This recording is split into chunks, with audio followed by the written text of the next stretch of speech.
dealers.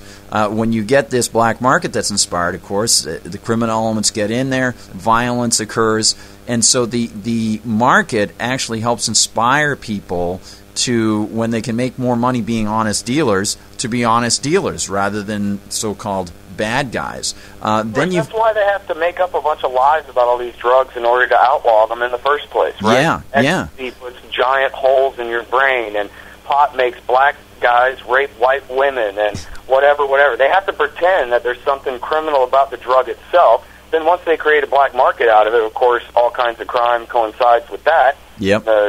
Since people don't have access to the courts to solve their disputes and so forth, and they solve them themselves in an underground fashion. And then people associate the drugs with the crime rather than understanding, because they all go to government school. They don't have the slightest idea how economics works. They can't seem to apply the basic lesson of prohibition of alcohol, which apparently everyone in our society understands why that didn't work. Yeah. Not just that it didn't work, but why. But they can't take that same principle and apply it to the pot market or the cocaine market or anything else. And it's sad but true. I don't know what to do about it except keep bringing it up like you do, Yeah, absolutely. Then you've got the government interfering by taking people's money to support different regimes that the politicians seem to think are highly important for the longevity of the United States, or are highly important because they're friends with these people and have big investments with them.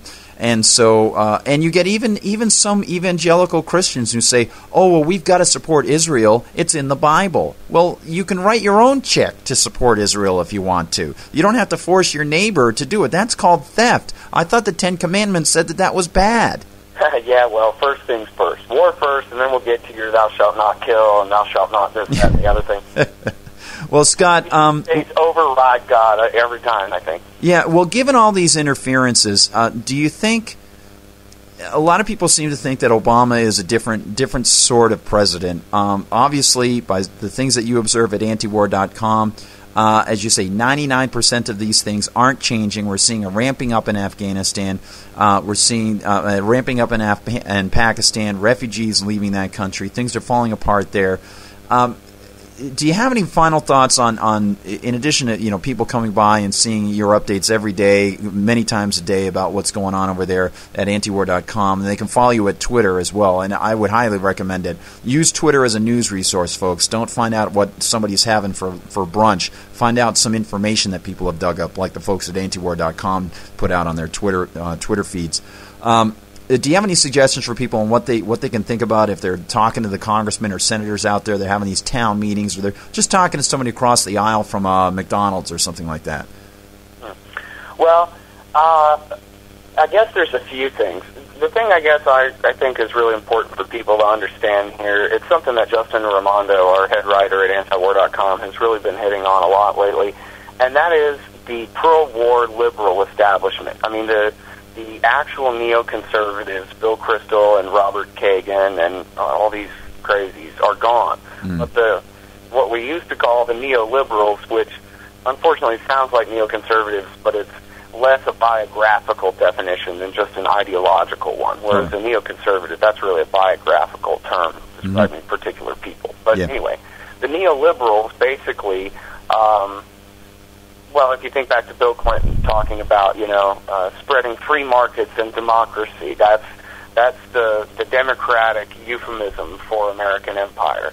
And if you look at the Center for New American Security and the Center for American Progress and some of the other leading liberal think tanks, you'll see that they actually, they speak a little bit more rational of language than people like William Kristol, who obviously is just a lunatic and has a job because of who his father is. But anyway, if you look at these neoliberals, you'll see that they, for example, the guys at the Center for New American Security have completely bought into this General Petraeus counterinsurgency strategy, which means clear, hold, and build, and stay forever. The Center for New American Security put out a study calling for a 10-year occupation of Afghanistan, which is ultimately not different at all than George Bush talking about what he called the Korean model, staying in Iraq, staying in Afghanistan, I guess staying Djibouti and what other places they put bases in Africa and throughout Central Asia, and just staying there indefinitely. Yeah. Barack Obama does not seem to have really changed from this at all. His big rhetorical flourish is that he's going to get out of Iraq in order to double down in Afghanistan, which is much harder to conquer than Iraq, for sure. Yeah, I mean, you're talking about a land the size of Texas, but it's all Rocky Mountains like Colorado. I mean, and desert and very hardcore territory to try to conquer. Yeah. Impossible. It's the graveyard of empires going back to Roman times. But I'm not even sure he wants out of Iraq. I think he may have to get out of Iraq, whether he likes it or not, by 2012. That still remains to be seen. But the Secretary of the Army, the chief of the U.S. Army, told the Associated Press 3 days ago, that they're preparing for a 10-year occupation of Iraq. Amazing. Any status of forces agreement worked out with the Maliki government that says we'll be out by January 1, 2012, forget that. That's just public relations. So if you're cynical, and I know you're not, Guard, but if you're cynical and you don't believe that Barack Obama means what he says when he says we're going to be out of Iraq by 2012, well, you see what he just did. He bought himself 2.5, 3 years to lie. We can't call him out for not telling the truth on that, for not living up to what he said he was going to do for years. Yeah. He had years to break that promise before people get mad again. George Bush used to only ever put us off 6 months at a time. They would say, the next 6 months will be crucial. The next 6 months will be a real turning point. The next 6 months we'll have these elections. The next 6 months this and that. Right. Barack Obama said, give me till 2012, and then everything will be fine. Wow. And so, I don't think that... I don't think he really wants out of there, but I do think that just the fact that he has constructed the argument that way ought to be a real clue to people that he doesn't mean what he says. That when his generals leak that we're planning on staying in Iraq forever, it's probably a better idea to take what they say seriously than him. And after all, Barack Obama, if you examine what he says, the guy is the master of doublespeak. People would criticize George Bush for not being able to talk at all. They criticized Bill Clinton for being able to work, 15 lies into one paragraph or something. But this guy, Obama, will lead off a speech with the highest of human decency and honor. We need to rid the world of nuclear weapons. And then way down in paragraph 14, he says, this isn't going to happen in my lifetime. And by the way, I'm going to go ahead and put in anti-missile missiles in Poland and the Czech Republic like Dick Cheney wanted to do in order to continue to pick a fight with Russia. Wow. The same thing with Iraq. Oh, we want out of Iraq, but we need counterterrorism forces, and we're going to have our embassy there, and no mention of the contractors, hundreds of thousands of contractors in the country, and we need force protection for all of them and our embassy staff and all our counterterrorism, and all of a sudden we're back up to 75,000 troops in Iraq for the rest of our lives. It's incredible, Scott, with the economic situation and the international problems that the government has inspired in the United States.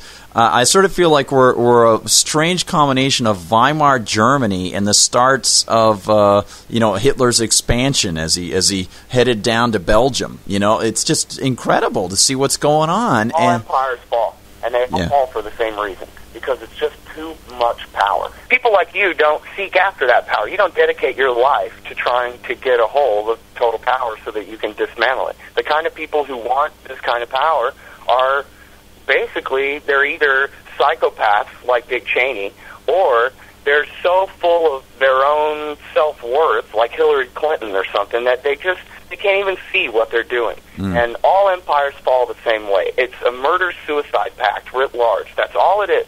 And we go around killing people and taking their stuff, but ultimately everything goes out and nothing comes back. As you said, we're not just on the brink, we are in total bankruptcy right now, and having to borrow every dollar that we spend on our empire from the Chinese in order to keep the thing going. The whole thing is an absolute disaster, and the sooner the American people realize that empire doesn't benefit them, but costs, that it benefits the few of us, the most powerful of us, at the expense of not just the people of Iraq and Afghanistan and Somalia, but at our expense, and make them stop, the better.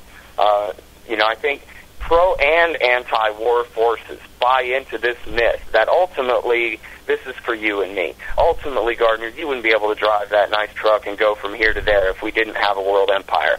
And that helps convince people, either one, that it's hopeless, or two, that they're kind of for it, or maybe a lot for it. And as long as people have that misconception, we're going to continue heading down this path. I would rather have our empire fall apart in the way that, for example, the British Empire fell apart, where we just lose it, but we still get to keep our rainy little island, Yep. There's the Japanese model. We could have our empire fall like the Japanese empire fell. That's another choice. I would rather go out more like, I hate to because they had real problems, but at least was a nonviolent thing, the way their empire fell apart, the Velvet Revolution of 89 to 91. That was a beautiful thing, and we have to push for that. We have to push to end all of these wars.